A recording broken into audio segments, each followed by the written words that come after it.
आज हम समझने का प्रयास करेंगे कि कृष्ण निराकार है या साकार। सबसे पहले हमें समझना पड़ेगा कि निराकार क्या है और साकार क्या है। देखिए, जितने भी फिजिकल मटेरियलिस्टिक पदार्थ वाली चीजें हैं जिनको हम अपनी इंद्रियों से, सेंसेस से महसूस कर सकते हैं, जो चीजें आंखों से देखी जा सकती हैं, कानों से सुनी जा सकती हैं, जीभ से चखी जा सकती हैं और नाक से सूंघी जा सकती हैं, और जो चीजें स्पर्श करी जा सकती हैं और जिन चीजों का एक निश्चित आकार है, इस तरह की सारी चीजें साकार में आ जाएंगी। अब आप सोच रहे होंगे कि सारी चीजें ही साकार हैं, तो देखिए आगे समझते हैं निराकार को। अब समझते हैं कि निराकार क्या है। प्रेम का कोई आकार नहीं होता। क्या आपने प्रेम का आकार देखा है?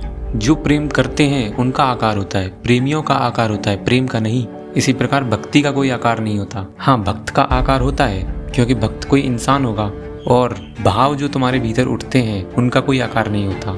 जैसे भय का भाव उठा, क्रोध का भाव उठा, दया का भाव उठा, इनका कोई आकार नहीं होता, क्योंकि ये तुम्हारे भीतर उठते हैं। विचारों का कोई आकार नहीं होता। विचार भले ही बाद में कर्म बन जाते हैं, और विचारों के कर्म बनने से मेरा मतलब ये है कि तुम जो भी कर्म करते हो, छोटा से छोटा और बड़ा से बड़ा, उसको पहले तुम विचार में लाते हो। पहले तुम उस कर्म को विचार में ही कर लेते हो। मन, माइंड जिसे हम कहते हैं, जो भीतर लगातार चलता रहता है, वो भी निराकार ही होता है। और ये मन तुम ही हो। तुम अपने को भी देखो तो तुम खुद भी निराकार हो, क्योंकि तुम भीतर वाले हो, जो सोचता है, समझता है, जो आंखों के जरिए देखता है, क्योंकि आंख अपने आप कैसे देखेगी? तुम आंखों का इस्तेमाल करके देखते हो। ऐसे ही कान अपने आप नहीं सुनता, तुम कानों का इस्तेमाल करके सुनते हो। यानी कि मन इंद्रियों का इस्तेमाल करके दुनिया का अनुभव करता है। इसको हम इस तरीके से भी कह सकते हैं कि तुम्हारा जो मन है वो अपने को इस पदार्थ की दुनिया में अभिव्यक्त करने के लिए, अपने को इस पदार्थ की दुनिया में एक्सप्रेस करने के लिए शरीर का इस्तेमाल करता है। तुम बोलने के लिए मुंह का इस्तेमाल करते हो। तुम जो बोलना चाहते हो वो पहले से ही निराकार रूप में, विचारों के रूप में तुम्हारे पास होता है। तुम उसे मुंह से अभिव्यक्ति दे देते हो। तो हम खुद ही साकार नहीं है तो भगवान कैसे साकार हो सकता है? मैं तुम्हें कुछ और उदाहरण देता हूँ जिससे तुम्हें निराकार और अच्छे से स्पष्ट हो जाएगा। जैसे कोई बांसुरी है, फ्लूट, वो रखी हुई है, तो उसमें अभी संगीत निराकार रूप में मौजूद है। बस कोई फूंकने वाला चाहिए, और फूंकते ही वो संगीत आकार ले लेगा, एक पैटर्न ले लेगा। बांसुरी को फूंकने से पहले ही उसमें निराकार रूप में संगीत मौजूद था,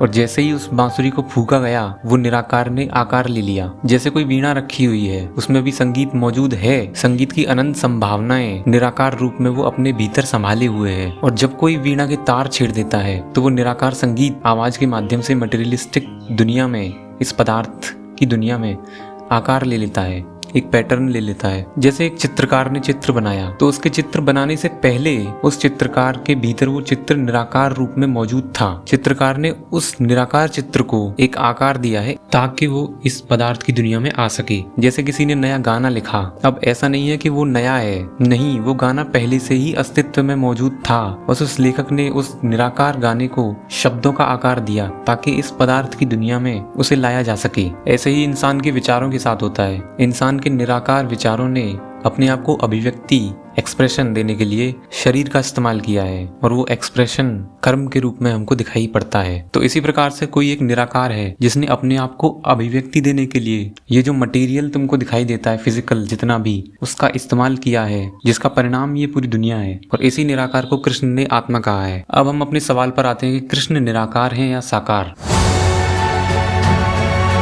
देखिए, अगर आप कृष्ण को व्यक्ति के रूप में देखें तो वो एक शरीर धारण किए हुए रथ पे हैं। लेकिन जिसके पास शरीर है उसकी तो फिर मृत्यु भी होगी। लेकिन तुम कहोगे कि कृष्ण परमात्मा है और परमात्मा कभी मरता नहीं, तो ये तो फिर विरोधाभास हो जाएगा। देखिए, परमात्मा की तरह अगर कृष्ण को देखें तो कृष्ण निराकार हैं। वही निराकार हैं जिसने अपने को दुनिया के इन सभी अलग अलग रूपों में अभिव्यक्त किया है, एक्सप्रेस किया है। अगर आपको कृष्ण को समझना है तो आपको साकार कृष्ण से आगे बढ़कर निराकार परमात्मा तक जाना चाहिए, क्योंकि अगर आप कृष्ण को शरीर वाले समझते रहेंगे तो वो तो कब के मर चुके। और जीवन के दुख से आपको मुक्ति पाने के लिए निराकार कृष्ण ही काम आएंगे। उनको ही आपको समझना पड़ेगा, उनकी ही आपको संगति करनी पड़ेगी। और यही निराकार कृष्ण को हम अंतिम सत्य या ब्रह्म भी कह सकते हैं। और निराकार कृष्ण तक पहुंचने के लिए गीता में कृष्ण ने खुद ही सूत्र दिए हैं। अगर आप सांख्य योग में देखेंगे तो कृष्ण ने जो आत्मा की बात करी है वो तुम्हारे भीतर जो परमात्मा है, तुम्हारे भीतर जो कृष्ण का अंश बैठा हुआ है, उसकी करी है। तुम्हें उस निराकार परमात्मा को पहचानना पड़ेगा जिसने इस दुनिया में अलग अलग आकार लिए हुए हुए हैं और हर आकार में वही है और वो तुम्हारे भीतर भी है। मैं तुम्हें कुछ उदाहरण देता हूँ जिनसे आप निराकार परमात्मा को समझने में थोड़ी सी आपको मदद मिल सकती है। जैसे दया